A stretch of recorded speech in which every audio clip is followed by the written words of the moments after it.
ರಂಗೋಲಿಯನ್ನು ಖರೀದಿ ಮಾಡಿಕೊಂಡು ಅವರಿಗೆ ಕೊಟ್ಟಂತ ಜಾಗದಲ್ಲಿ ಸಣ್ಣ ವಯಸ್ಸಿಂದ ಕಲಿತಿರ್ತಕ್ಕಂಥ ವಿದ್ಯೆ ಶ್ರೀ ಮಾರಮ್ಮನವರ ಪೂಜಾ ಮಹೋತ್ಸವಕ್ಕೆ ಬಂದು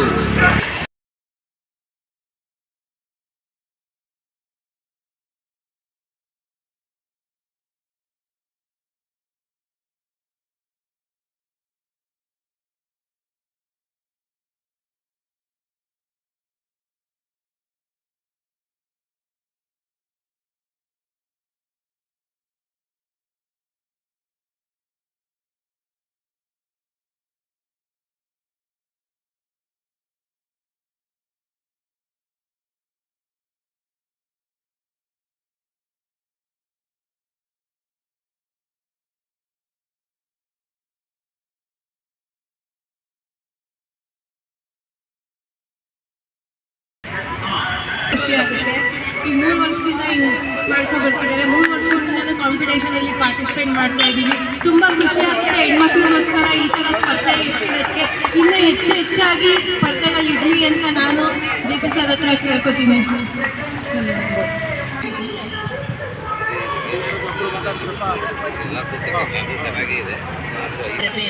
ರಂಗೋಲಿ ಕಾಂಪಿಟೇಷನ್ ಅನ್ನು ಏರ್ಪಡಿಸ್ತಿದ್ದಾರೆ ಸರ್. ಒಂದು ಉತ್ಸಾಹಕ್ಕೆ ಎಲ್ಲರೂ ಚಪ್ಪಾಳೆ ತಟ್ಟಬೇಕು. ಇಲ್ಲಿ ವಾಯುವಿಹಾರಿಗಳ ಸಂಘದಲ್ಲಿ ಕಾಂಪಿಟೇಷನ್ ಮಾಡ್ತಿದ್ರು. ಅಲ್ಲೂ ನಮ್ಮ ಮಕ್ಕಳು ನೋಡಿ ಅವರು, ನಾನು ಅಲ್ಲಿ ಪಾರ್ಟಿಸಿಪೇಟ್ ಮಾಡಿದ್ದೆ, ನಮ್ಮ ಮಕ್ಕಳು ಮಾಡಿದ್ರು. ಓಕೆ ಓಕೆ ಫೋಟೋ ತೊಗೊಂಡಿದ್ದೀನಿ. ರಾಮದೇವತೆ ಹಬ್ಬದ ಅಂಗವಾಗಿ ಶ್ರೀಮತಿ ಸರಸ್ವತಿ ಶಿವಣ್ಣವರ ಸ್ಮರಣಾರ್ಥ ಸರಸ್ವತಿ ಶಿವಣ್ಣವರು JP ಅವರ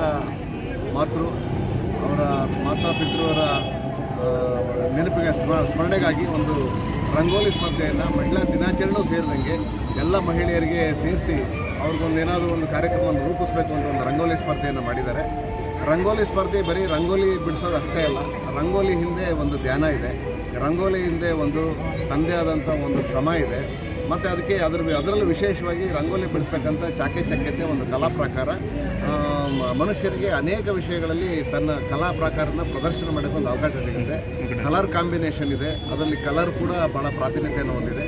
ಇವೆಲ್ಲವನ್ನು ಸೇರಿದಂಗೆ ಒಂದು ಬೆಳೀತಾ ಇದೆ, ಸಂಪೂರ್ಣವಾದಂಥ ಒಂದು ಬೆಳೀತಾ ಇದೆ. ಅದರಿಂದ ಒಂದು ಮೆಸೇಜು ಇದೆ. ಹಾಗಾಗಿ ರಂಗೋಲಿ ಸ್ಪರ್ಧೆ ಕೇವಲ ಮಹಿಳೆಯರಿಗೆನ್ನಕ್ಕಿಂತ ಹೆಚ್ಚಾಗಿ ಪ್ರತಿಯೊಬ್ಬರಿಗೂ ಕೂಡ ಆ ಬಣ್ಣದ ಪ್ರಕಾರಗಳು ಮನುಷ್ಯನ ಜೀವನದಲ್ಲಿ ನಡೀತಾ 7 ಬಣ್ಣಗಳು ಕೂಡ ಇಲ್ಲಿ ವಿಶೇಷ ಸ್ಥಾನಮಾನವನ್ನು ಗಳಿಸಿದೆ. ಅದರಲ್ಲೂ JP ಅವರ ತಂದೆ ತಾಯಿಗಳ ಸ್ಮರಣಾರ್ಥ ಮಾಡಿರ್ತಕ್ಕಂಥ ಈ ಒಂದು ಸ್ಪರ್ಧೆ ಸುಮಾರು 4 ಬಹುಮಾನಗಳನ್ನು ಮಕ್ಕಳಿಗಾಗಿ ಮತ್ತು 5 ಬಹುಮಾನಗಳನ್ನು ಮಹಿಳೆಯರಿಗಾಗಿ ಮೀಸಲಿಟ್ಟು ಸುಮಾರು ಒಂದು 50ಕ್ಕೂ ಹೆಚ್ಚು ಜನರು ಇದರಲ್ಲಿ ಭಾಗವಹಿಸಿರ್ತಕ್ಕಂಥ ಈ ಸ್ಪರ್ಧೆ ಭಾಳ ವಿಶಿಷ್ಟವಾಗಿ ನಡೆದಿದೆ. ಜೊತೆಯಲ್ಲಿ ಮಹೇಶ್ ತಲ್ಕಾಡ್ ಅವರು, ನಮ್ಮ ಬಾಲಿವುಡ್ ಕ್ಯಾಮ್ರಾಮನ್ ಅವರು, ನಿರ್ಮಾಪಕರ ಚೇತನ್ ಅವರು, ಶ್ರೀಮತಿ ಮಂಜುಳವರು, ಹಾಗೆ ರುಕ್ಮಿಣಿಯವರು, ಇನ್ನೂ ಅನೇಕರು ಇಲ್ಲೆಲ್ಲ ಭಾಗವಹಿಸಿ ಕಾರ್ಯಕ್ರಮವನ್ನು ಯಶಸ್ವಿಗೊಳಿಸ್ಕೊಟ್ಟಿದ್ದಾರೆ. ನಾಳೆ ಬಹುಮಾನ ವಿತರಣೆ ಇರ್ತದೆ. ಇಂಥ ಅನೇಕ ಕಾರ್ಯಕ್ರಮಗಳು ನಡೆಯೋದ್ರಿಂದ ಮನೇಲಿರ್ತಕ್ಕಂಥ ಹೆಂಗಸರು ಹೊರಗಡೆ ಬಂದಾಗ ಅದರಲ್ಲಿ ಒಂದು ಚಲನೆ ಸಿಗುತ್ತೆ. ಅಂದರೆ ಅವರು ಕೂಡ ಸ್ಪರ್ಧೆಗಳಲ್ಲಿ ಭಾಗವಹಿಸಿರ್ತಕ್ಕಂಥ ಆಸಕ್ತಿ, ಇಲ್ಲಿ ಬಂದಿರತಕ್ಕಂಥ ಮಹಿಳೆಯರಲ್ಲಿ ಆ ಒಂದು ಉತ್ಸಾಹವನ್ನು ನಾವು ಕಾಣ್ತಾ ಇದ್ದೀವಿ. ಹಾಗೆ ಇನ್ನು ಹೆಚ್ಚಿನ ರೀತಿಯಲ್ಲಿ ಮಹಿಳೆಯರು ಹೊರಬಂದು ಇಂಥ ಕಲಾ ಪ್ರಕಾರಗಳನ್ನು ಯಶಸ್ವಿಗೊಳಿಸ್ಕೊಡ್ಬೇಕು. JP ಅವರು ನಿರಂತರವಾಗಿ ಕಾರ್ಯಕ್ರಮಗಳನ್ನ. ಈಗ ಯಾವ ರಂಗೋಲಿಗೆ ಮೊದಲನೇ ಪ್ಲೇಸ್? ಇಲ್ಲಿ ಶ್ರೀಮನ್ ನಾರಾಯಣನ ರಂಗೋಲಿಗೆ ಮೊದಲನೇ ಬಹುಮಾನವನ್ನು ಯಾವ ಸೆಕೆಂಡ್ ಪ್ಲೇಸು ಶ್ರೀಮತಿ ಗೀತಾ ಅವರು ಏನು ರಚನೆ ಮಾಡಿದ್ದಾರೆ ಅಲ್ಲ ರಂಗೋಲಿ ಅದು ಚಿತ್ರ. ಮೊದಲನೇ ಪ್ಲೇಸ್ ಅವ್ರ ಹೆಸರು ಹೇಳಿಲ್ಲ. ಮೊದಲನೇ ಪ್ರಶಸ್ತಿ ಚಂದನ ಮೊದಲನೇ ಪ್ರಶಸ್ತಿ, 2ನೇ ಪ್ರಶಸ್ತಿ ಗೀತಾ, 3ನೇದು ಭಾರ್ಗವಿ, 4ನೇದು ತುಷಾರ, 5ನೇದು ಹೇಮವತಿ. 5 ಪ್ರಶಸ್ತಿಗಳನ್ನು ಗಳಿಸಿದ್ದಾರೆ. ಮಕ್ಕಳಲ್ಲಿ ಮೊದಲನೇ ಪ್ರಶಸ್ತಿಯನ್ನು ಯಶಿಕಾ ಗೌಡ, 2ನೇ ಪ್ರಶಸ್ತಿಯನ್ನು ತನ್ಮಯ, 3ನೇ ಪ್ರಶಸ್ತಿಯನ್ನು ಹೇಮಶ್ರೀ, 4ನೇ ಪ್ರಶಸ್ತಿಯನ್ನು ರಕ್ಷಾ. ಈ 4 ಜನರು ಸ್ಪರ್ಧೆಯಲ್ಲಿ ವಿಜೇತರಾಗಿದ್ದಾರೆ. Thank you. ಆತ್ಮೀಯ ಸ್ನೇಹಿತರಾದಂಥ ಜಯಪ್ರಕಾಶ್ ಅವರು ಸುಮಾರು ಒಂದು 15 ದಿನಗಳಿಂದ ಇದ್ರ ಬಗ್ಗೆ ಹೇಳ್ತಾ ಇದ್ರು, ರಂಗೋಲಿ ಸ್ಪರ್ಧೆ ಅಂತೇಳಿ. ಸೊ ನೀವು ಬರಬೇಕು, ಅದಕ್ಕೊಂದು ಜಡ್ಜ್ಮೆಂಟ್ ಕೊಡಬೇಕು ಅಂತ ಹೇಳಿದ್ದಕ್ಕೆ ನಾನು ಸಹ ಈ ಒಂದು ಟಿಕೊಪ್ಪಲ್ ಅಂದರೆ ನಮಗೊಂಥರ ಆತ್ಮೀಯತೆ ಮೊದಲಿಂದ, ನಾವು ಮೈಸೂರವರೇ ಆದ್ದರಿಂದ ಅದು ಆತ್ಮೀಯತೆ ಇದೆ. ಸೊ ಬಂದು ಬೆಳಗ್ಗೆಯಿಂದ ಭಾಗವಹಿಸಿ ಎಲ್ಲ ಮಕ್ಕಳು 18 ವರ್ಷದ ಕೆಳಗಡೆ ಇರೋರಿಗೊಂದು ಇದು ಮತ್ತು ಅದ್ರ ಮೇಲ್ಪಟ್ಟವರಿಗೆ ಒಂದು ಅಂತೇಳಿ ಜಡ್ಜ್ಮೆಂಟ್ ಮಾಡಿ ಒಂದು 4 ಜನ ಮಕ್ಕಳಿಗೆ 5 ಜನ ಹಿರಿಯರಿಗೆ ಬಹುಮಾನವನ್ನು ವಿತರಣೆ ಮಾಡಿದ್ದೀವಿ. ಸೊ ನಾಳೆ ಅದನ್ನು ವಿತರಣೆ ಮಾಡ್ತಾ ಇದ್ದಾರೆ. ನನಗೇನು ಖುಷಿ ಆಯಿತು ಅಂದರೆ ಇನ್ನೂ ಈ ರಂಗೋಲಿ ಸ್ಪರ್ಧೆ ನಾನು ವರ್ಲ್ಡ್ ವೈಡ್ ಸುತ್ತಾಡಿದ್ದೀನಿ. ಒಂದು 30 ಇಯರ್ಸ್ ಟ್ರಾವೆಲ್ ಇದೆ. ಆದರೂ ಕೂಡ ಊರಿಗೆ ಮತ್ತೆ ಬಂದಾಗ ಇವನ್ನ ರಂಗೋಲಿ ಎಲ್ಲ ನೋಡಿದ್ರೆ ನಮ್ಮ ಸಂಸ್ಕೃತಿ ಎಲ್ಲ ಇನ್ನೂ ಉಳಿಸ್ತಾ ಇದ್ದಾರೆ ಅನ್ನತಕ್ಕಂಥದ್ದು ನನಗೆ ಖುಷಿಯಾದಂಥ ವಿಚಾರ. ಮೈಸೂರು ಸಾಂಸ್ಕೃತಿಕ ನಗರ ಈ ಪೂರ ದೇಶದಲ್ಲಿ right from Ladakh to Kanyakumari, ಈ ಕಡೆ ಕಚ್ ಭುಜ್ಜಿಂದ ಹೇಳಿ ಅಪ್ಪರ್ ಅಸ್ಸಾಂ ಮಾಜೋಲಿ ಅಂತ ಬ್ರಹ್ಮಪುತ್ರ ಐಲ್ಯಾಂಡ್ವರೆಗೂ ನಾನು ಕ್ಯಾಮ್ರಾ ತೊಗೊಂಡು ಓಡಾಡಿರೋನು 30 ವರ್ಷಗಳ ಕಾಲ.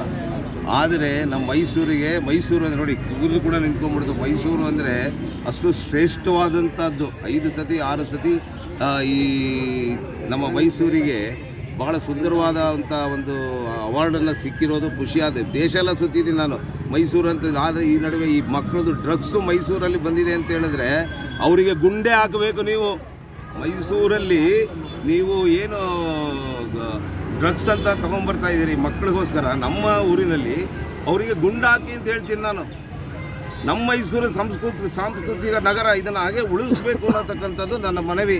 Thank you very much. ನಾವು ಪ್ರತಿ ವರ್ಷ ಬಹಳ ವರ್ಷಗಳಿಂದ ನನ್ನ ಬುದ್ಧಿ ಬಂದಾಗಿಂದಲೂ ಕೂಡ ನಾವು ಈ ಒಂಟಿಕೊಪ್ಪಲು ಗ್ರಾಮ ದೇವತೆ ಹಬ್ಬದ ಪ್ರಯುಕ್ತವಾಗಿ ನಾವು ಈ ನಮ್ಮ ಪೂಜ್ಯ ತಂದೆಯವರು ಶಿವಣ್ಣವರ ಹೆಸರಲ್ಲಿ ನಡೆಸ್ಕೊಂಡು ಕಬಡ್ಡಿಯನ್ನು ಬರ್ತಾಯಿದ್ವಿ. ಆದರೆ ಇದೇ ಒಂದು ಗ್ರಾಮ ದೇವತೆ ಹಬ್ಬ ಒಂದು ಸಂದರ್ಭದಲ್ಲಿ ಎಲ್ಲ ಕಡೆ ಈ ಭಾಗದಲ್ಲಿ ಮೈಸೂರು, ಮಂಡ್ಯ, ಹಾಸನ ಮತ್ತು ಚಾಮರಾಜನಗರ ಎಲ್ಲ ಕಡೆಯೂ ಕೂಡ ಹಬ್ಬ ನಡೀತಾ ಇರೋದ್ರಿಂದ ಅಲ್ಲಲ್ಲೇ ಕಬಡ್ಡಿ ಟೂರ್ನಮೆಂಟ್ಗಳು ನಡೀತಾ ಇರೋದ್ರಿಂದ ಎಲ್ಲ ತಂಡಗಳು ಏಕಕಾಲದಲ್ಲಿ ಒಂದೇ ಕಡೆ ಭಾಗವಹಿಸಲಿಕ್ಕೆ ಸಾಧ್ಯ ಇಲ್ಲದೇ ಇರೋ ದೃಷ್ಟಿಯಿಂದ ನಾವು ಕಳೆದ 3 ವರ್ಷಗಳಿಂದ ನಾವು ಕಬಡ್ಡಿ ಬದಲು ನಮ್ಮ ತಾಯಿ ಪೂಜ್ಯ ಶ್ರೀ ಸರಸ್ವತಿ ಶಿವಣ್ಣರವರ ಹೆಸರಲ್ಲಿ ಕಳೆದ 3 ವರ್ಷದ ಇದು 3ನೇ ವರ್ಷ ರಂಗೋಲಿ ಸ್ಪರ್ಧೆ ನಾವು ನಡೆಸ್ಕೊಂಡು ಬಂದಿದ್ದೀವಿ. ವಿಶೇಷವಾಗಿ ಇವತ್ತು ವಿಶ್ವ ಮಹಿಳಾ ದಿನಾಚರಣೆ ಆಗಿರೋದ್ರಿಂದ ಇವತ್ತು ಮಹಿಳೆಯರಿಗಾಗಿ ಮತ್ತು ಯುವತಿಯರಿಗಾಗಿ ನಾವು ನಡೆಸಿದಂತಹ ರಂಗೋಲಿ ಸ್ಪರ್ಧೆಗೆ ನಮ್ಮ ಕರೆಗೆ ಹೋಗೊಟ್ಟು ನಮ್ಮ ಬಾಲರಾಜ್ ಅವರು ಕೊಳ್ಳೇಗಾಲದ ಮಾಜಿ ಶಾಸಕರು ಮತ್ತು ಕಳೆದ ಬಾರಿ ಲೋಕಸಭಾ ಚುನಾವಣೆಯಲ್ಲಿ ಭಾರತೀಯ ಜನತಾ ಪಕ್ಷದ ಅಭ್ಯರ್ಥಿಯಾಗಿ ಅತಿ ಹೆಚ್ಚು ಮತಗಳನ್ನು ತೆಗೆದುಕೊಂಡಂತಹ ಅವರೆಲ್ಲದಕ್ಕಿಂತ ಹೆಚ್ಚಾಗಿ ಭಾಳ ಆತ್ಮೀಯರು, ಜನರಿಗೆ ಆತ್ಮೀಯರು ಅಂದರೆ ಬಾಲರಾಜು ಅಂತೇಳಿ, ಕೊಳ್ಳೇಗಾಲದ ಬಾಲರಾಜ್ ಅಂತ. ಅವರು ಕೂಡ ಕಲಾವಿದರೆ. ಅವ್ರು ಬಂದಿದ್ದಾರೆ. ಇವತ್ತು ಬಂದು ಎಲ್ರಿಗೂ ಶುಭ ಕೋರಿ ಆ ಒಂದು ಫಲಿತಾಂಶನ ಘೋಷಣೆ ಮಾಡಿದ್ದಾರೆ.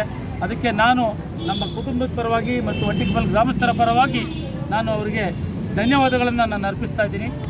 ಅದೇ ರೀತಿ ಬಾಲಿವುಡ್ ಕ್ಯಾಮ್ರಾಮನ್ ಮಹೇಶ್ ತಲ್ಕಾಡ್ ಕೂಡ ಬೆಳಗ್ಗೆಯಿಂದ ತೀರ್ಪುಗಾರರಾಗಿ ಇಲ್ಲಿ ಬಂದು ಇವತ್ತು ನಮ್ಮ ಜೊತೆ ಇದ್ದು ಎಲ್ಲ ರೀತಿಯಾದಂಥ ಸಹಕಾರವನ್ನು ನೀಡಿ ಅವರು ಭಾಗವಹಿಸಿದ್ದಾರೆ. ಅವ್ರಿಗೂ ಕೂಡ ನಾನು ನಮ್ಮ ಕುಟುಂಬದ ಪರವಾಗಿ ಮತ್ತು ನನ್ನ ಸಹೋದರ ಚೇತನ್ ಪರವಾಗಿ ಮತ್ತು ಒಂಟಿಕೊಪ್ಪಲು ಗ್ರಾಮಸ್ಥರ ಪರವಾಗಿ ಅನಂತ ವಂದನೆಗಳನ್ನು ನಾನು ಅರ್ಪಿಸ್ತಾ ಇದ್ದೀನಿ.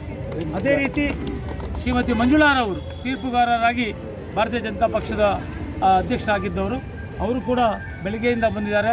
ಮತ್ತು ಶ್ರೀಮತಿ ರುಕ್ಮಿಣಿಯವರು, ಶ್ರೀಮತಿ ಬೇಬಿಯವರು, ಅದೇ ರೀತಿ ಅನೇಕರು ಗಣ್ಯ ವ್ಯಕ್ತಿಗಳು ಇವತ್ತು ನಮ್ಮ ಒಂಟಿಕೊಪ್ಪಲು ಏನು ಶ್ರೀ ಆಂಜನೇಯ ಸ್ವಾಮಿ ಟ್ರಸ್ಟ್ನ ಎಲ್ಲ ಪದಾಧಿಕಾರಿಗಳು ಬೆಳಗ್ಗೆಯಿಂದ ಇಲ್ಲೇ ಇದ್ದರು. ಅಧ್ಯಕ್ಷರು ನಾಗರಾಜ್ ಅವರು, ಕಾರ್ಯದರ್ಶಿಗಳು ರವಿಕುಮಾರ್, ಅದೇ ಆಗಿ ಬಸವರಾಜ್ ಅವರು ಎಲ್ಲರೂ ಕೂಡ ಬೆಳಗ್ಗೆಯಿಂದ ಭಾಗವಹಿಸಿದ್ದಾರೆ. ಈ ಕಾರ್ಯಕ್ರಮದಲ್ಲಿ ಸಹಕಾರ ನೀಡಿದ್ದಾರೆ. ಭಾಳ ಯಶಸ್ವಿಯಾಗಿ ಈ ಕಾರ್ಯಕ್ರಮ ನಡೆದಿದೆ. ಹಾಗಾಗಿ ಭಾಗವಹಿಸಿದ ಎಲ್ಲ ಸ್ಪರ್ಧಿಗಳಿಗೂ ಕೂಡ ಮತ್ತು ಈ ಎಲ್ಲ ಗಣ್ಯರಿಗೆ ನಾನು ಅನಂತ ಧನ್ಯವಾದಗಳನ್ನು ಮತ್ತೊಮ್ಮೆ ಅರ್ಪಿಸ್ತಾ ಇದ್ದೀನಿ. ಜೈ ಹಿಂದ್, ಜೈ ಕರ್ನಾಟಕ. ಕರ್ನಾಟಕದಲ್ಲಿ ಎಲ್ಲ ಜಿಲ್ಲೆಗಳಲ್ಲೂ ಅವರವರ ಊರಲ್ಲಿ ಗ್ರಾಮ ದೇವತೆ ಮಾಡುವ ಹಬ್ಬ ಹಿರಿಯಕರು ಮಾಡ್ಕೊಂಡ್ಬಂದಿದ್ದಾರೆ. ಆ ಪ್ರಕಾರವಾಗಿ ಇವತ್ತು ನಮ್ಮ ಒಂಟಿಕೊಪ್ಪಲು ಏನಿದು ಒಂಟಿಕೊಪ್ಪಲು ಹಿರಿಯರು ಭಾಳ ವರ್ಷದಿಂದ ನಡೆಸ್ಕೊಂಬರ್ತಾಯಿದ್ರು. ಈಗ ಸುತ್ತಮುತ್ತ ದೊಡ್ಡ ಬಡಾವಣೆ ಆಗಿ ಇವತ್ತು ದೊಡ್ಡ ಸಿಟಿ ಆಗಿದೆ. ಈ ರಂಗೋಲಿ ಸ್ಪರ್ಧೆಯಲ್ಲಿ ಭಾಳ ದೊಡ್ಡ ಮಟ್ಟದಲ್ಲಿ ರಂಗೋಲಿ ಸ್ಪರ್ಧೆ ನಡೆಯುತ್ತೆ. ಸ್ಟೇಟಲ್ಲಿ, ರಾಜ್ಯದಲ್ಲಿ, ರಾಷ್ಟ್ರದಲ್ಲಿ. ಆ ಒಂದು ಭಾವನೆ ಇಟ್ಕೊಂಡು ನಮ್ಮ ನಾಯಕ ನಟರಾದ JP ಜಯಪ್ರಕಾಶ್ ಅವರು, ನಮ್ಮ ಬಾಲಣ್ಣವರು, ಮಹೇಶ್ ತಲ್ಕಾಡ್ ಅವರು, ಮುಖ್ಯವಾದಂಥ ನಮ್ಮ ಗ್ರಾಮಸ್ಥರು ಎಲ್ಲರ ಜೊತೆ ಸೇರಿಕೊಂಡು ಇದ್ರ ಬಗ್ಗೆ ರಂಗೋಲಿ ಸ್ಪರ್ಧೆ ಮಾಡಿದ್ರೆ ಈ ಮಹಿಳೆಯರಿಗೆ ಮತ್ತು ಈ ಒಂದು ದೇವರ ಸನ್ನಿಧಿ ಮುಂಭಾಗಕ್ಕೆ ಒಂದು ಕಳೆ ತಂದು ಕೊಡುತ್ತೆ, ಒಂದು ಸ್ಫೂರ್ತಿ ಸಂತೋಷ ತಂದು ಕೊಡುತ್ತೆ. ಇದನ್ನು ಯಾಕೆ ಮಾಡಬಾರ್ದು ಅಂತ ಹೇಳಿದಾಗ ಕಬಡ್ಡಿ ನಡೆಸ್ತಾ ಇರುವಂಥ ವಾತಾವರಣ, ಕಬಡ್ಡಿ ವಾತಾವರಣ ಸರಿಯಾಗಿ ಇಲ್ಲದಿರೋದ್ರಿಂದ ಇದನ್ನು ಮಾಡಬೇಕು ಅಂತ ತೀರ್ಮಾನ ತಗೊಂಡ್ರು. ಈ ತೀರ್ಮಾನ ಎಲ್ಲರಿಗೂ ಭಾಳ ಇಷ್ಟ ಆಗಿದೆ. ಭಾಳ ಚೆನ್ನಾಗಿ ಇವತ್ತು ರಂಗೋಲಿ ಹಾಕಿದ್ದಾರೆ. ಅವ್ರಿಗೆ ತಾಯಿ ಆರೋಗ್ಯ ಬಗ್ಗೆ ಆಯುಷ್ಯ ಕೊಡಲಿ. ಇಲ್ಲಿ ಬಂದಂಥವ್ರಿಗೆ, ಮಾಧ್ಯಮದವ್ರಿಗೆ, ಪತ್ರಿಕೆಯವರು ಕೂಡ ಆ ಗ್ರಾಮ ದೇವತೆ ತಾಯಿ ಆರೋಗ್ಯ ಬಗ್ಗೆ ಆಯುಷ್ಯ ಕೊಡಲಿ. ಇದನ್ನೆಲ್ಲ ಕಡೆ ಪ್ರಚಾರ ಮಾಡಿ ಅವರವರ ಏರಿಯಾಗಳು, ಅವರವರ ಊರುಗಳಲ್ಲಿ ಗ್ರಾಮ ದೇವತೆ ಚೆನ್ನಾಗಿ ಪೂಜೆ ಮಾಡಿ ಎಲ್ಲರಿಗೂ ಆರೋಗ್ಯ ಭಾಗ್ಯ ಕೊಡಲಿ. ನನಗೆ 2 ಮಾತಾಡೋದಕ್ಕೆ ಅವಕಾಶ ಮಾಡಿಕೊಟ್ಟಂಥ ಎಲ್ಲರಿಗೂ ವಂದಿಸಿ, ಭಗೀರಥನ ತುಂಬ ಚೆನ್ನಾಗಿ ಎಲ್ಲ ನೋಡಿ ಆಶೀರ್ವಾದ ಮಾಡಿದಿರಿ. ದಿಗ್ದರ್ಶಕರು ಹಾಗೆ ನೋಡಿ ಆಶೀರ್ವಾದ ಮಾಡಿ, ನಮ್ಮಳ್ಳಿ ಭಾಗ್ಯವಂತನು ಕೂಡ ಹಾಗೆ ಆಶೀರ್ವಾದ ಮಾಡಿ, ಹಾಗೆ ಪಾಳೆಗಿರಿ ಕೂಡ ಅದನ್ನು ಆಶೀರ್ವಾದ ಮಾಡಿ ಅಂತ ಈ ಸಂದರ್ಭದಲ್ಲಿ ಕೇಳ್ಕೊತಾ ನನಗೆ 2 ಮಾತಾಡೋದಕ್ಕೆ ಗಣ್ಯರು ನೀವು ನಮ್ಮೆಲ್ಲರೂ ಅವಕಾಶ ಮಾಡಿಕೊಟ್ಟಂಥವ್ರಿಗೆ ವಂದಿಸಿ ನಾನು ಮಾತು ಮುಗಿಸ್ತಾ ಇದ್ದೀನಿ. ಜೈ ಹಿಂದ್, ಜೈ ಕರ್ನಾಟಕ ಮಾತೆ. Nandini, Bharat news TV, Mysuru.